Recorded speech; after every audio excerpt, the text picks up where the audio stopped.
প্রতিটা বুথে বুথে জনজাগরণ চায়, জনবিস্ফোরণ চায় এবং এই হারমাদ বাহিনীদেরকে রুখা চায় এবং এই হারমাদ বাহিনীকে গ্রাম ছাড়া বুথ ছাড়া করতে পারলে তবেই বাংলার বুকে তৃণমূলের জয় রুখতে পারবে। ২৬ সালে ওদের জয় অধরা থেকে যাবে। ২৬ সাল আস্তে আস্তে তৃণমূলে প্যাঁদাপ্যাঁদি হবে বকরা নিয়ে। এই রানীমা খেপেছে, ঘি কোথায় ঢালছে? অভিষেকের পাতে।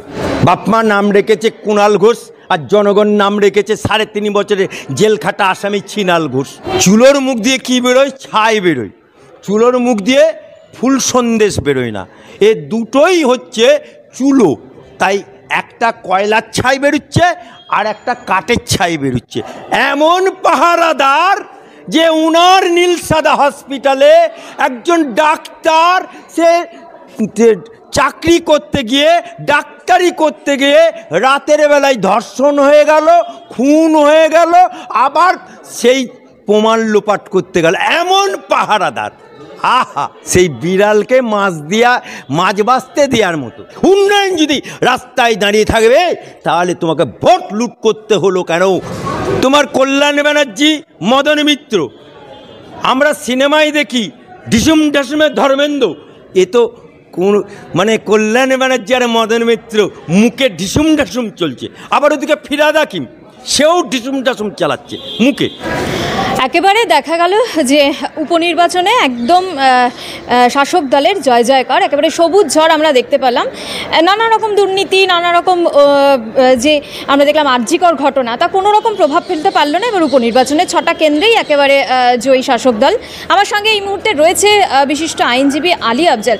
একদম আপনারা দুর্নীতি বলছেন সরকারের, এত আপনারা বলছেন যে আর্জিকর কাণ্ড, সরকারের স্বাস্থ্য দুর্নীতি, খাদ্য দুর্নীতি, কিন্তু কিছুই তো প্রভাব ফেললো না। এটা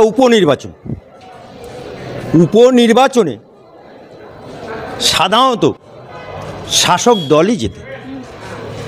এই কারণে দেখে যে মানুষ চিন্তা করে এটাতে সরকার পরিবর্তন হবে না, এটাতে রাষ্ট্রপতি শাসন জারি হবে না, এটাতে মমতা খালা, মমতা আপা নবান্ন থেকে সরে যাবে না।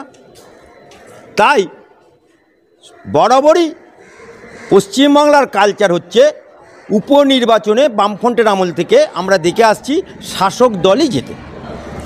একমাত্র মিরাকেল ঘটনা ঘটেছিল মুর্শিদাবাদে সাগরদিঘিতে বাইরন বিশ্বাস হাত চিহ্নে জিতেছিল, কিন্তু সেও জিতে বেশি দিন থাকতে পারেনি।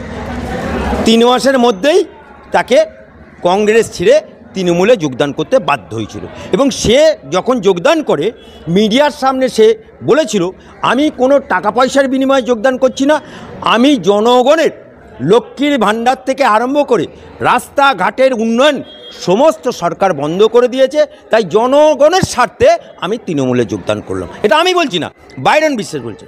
মমতা ব্যানার্জি, নোট করো মুখ্যমন্ত্রী মমতা ব্যানার্জি, তুমি বলেছিলে ক্ষমতায় আসার আগে বদলা নয় বদল চাই, আর আজ আমরা কি দেখতে পাচ্ছি? তোমার লোকেরা এখন, তোমার সরকার, তোমার 4 আনা, তোমার 1 টাকা, তোমার 2 আনা, তোমার 12 আনা নেতারা বদলা নিচ্ছে।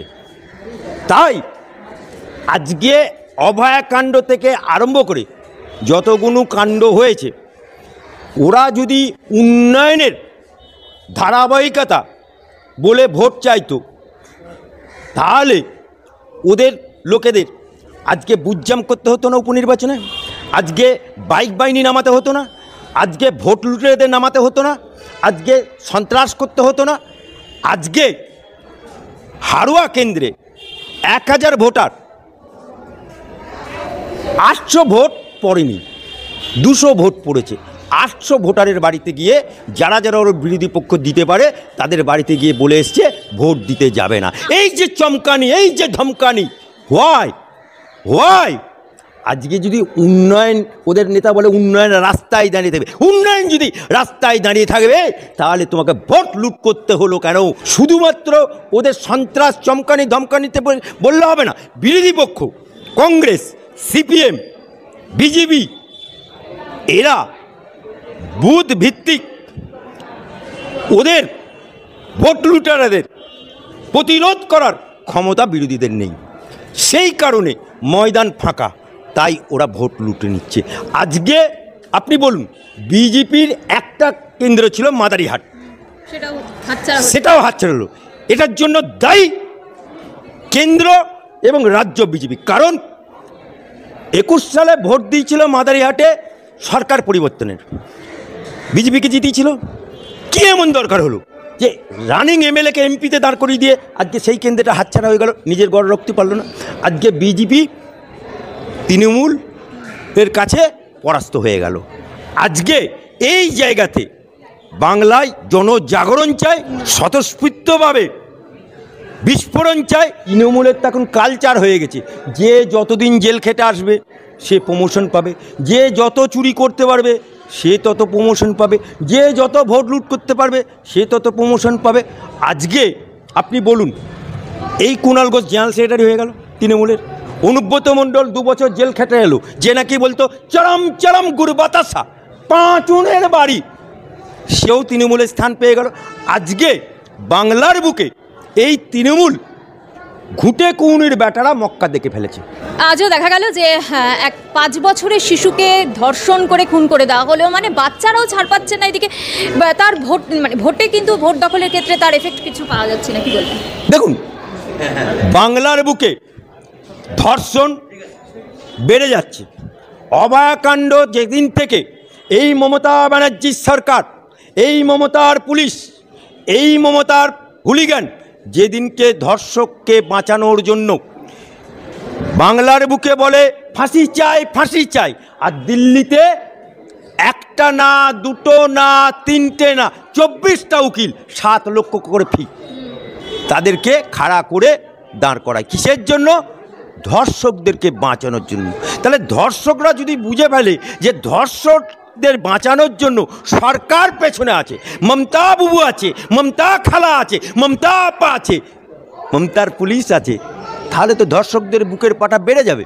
তাই আজকে ধর্ষণ বেড়ে যাচ্ছে। কিন্তু মমতা ব্যানার্জি যদি এই ধর্ষকদের বিরুদ্ধে পর পর অ্যাকশন নিত, ওই অভয়াকাণ্ডে যারা দোষী তাদেরকে আড়াল না করে তাদেরকে যদি সাজা দিয়ে দিত, তাহলে ধর্ষকদের এত বড় বুকের পাটা বাড়তো না। আমাদের তো রাজা প্রতিপালক ধর্ষকদের ক্ষেত্রে। তা রাজা যদি আমাদের রানীমা, গুণের রানীমা, যিনি আবার কবিতা লেখেন এপাং ওপাং ধাপাং, আবার তিনি ছবি আঁকেন, যে ছবি বিক্রি হয় কোটি টাকায়, সেই ছবি যে কেনে সে আবার জেলে যায়। যার নামের পাশে ছিল সততার প্রতীক, উঠে গেল। যার নামের পাশে ছিল অগ্নিকন্যা, উঠে গেল। যার নামের পাশে ছিল ডক্টরেট, উঠে গেল।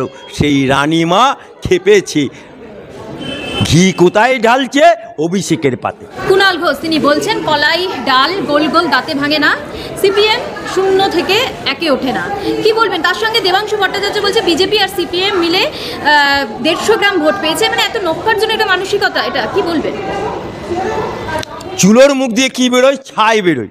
চুলোর মুখ দিয়ে ফুল সন্দেশ বেরোয় না। এ দুটোই হচ্ছে চুলো। তাই একটা কয়লার ছাই বেরোচ্ছে আর একটা কাঠের ছাই বেরোচ্ছে। তা এই ছাইদের মুখ দিয়ে ছাই বেরোবে না তো কটু কথা বেরোবে না কি ভালো কথা বেরোবে? কারণ দুটোই তো, একজন জেল খাটা আসামি আর একটা অভিজিৎ বন্দ্যোপাধ্যায়ের কাছে হেরো গোহার।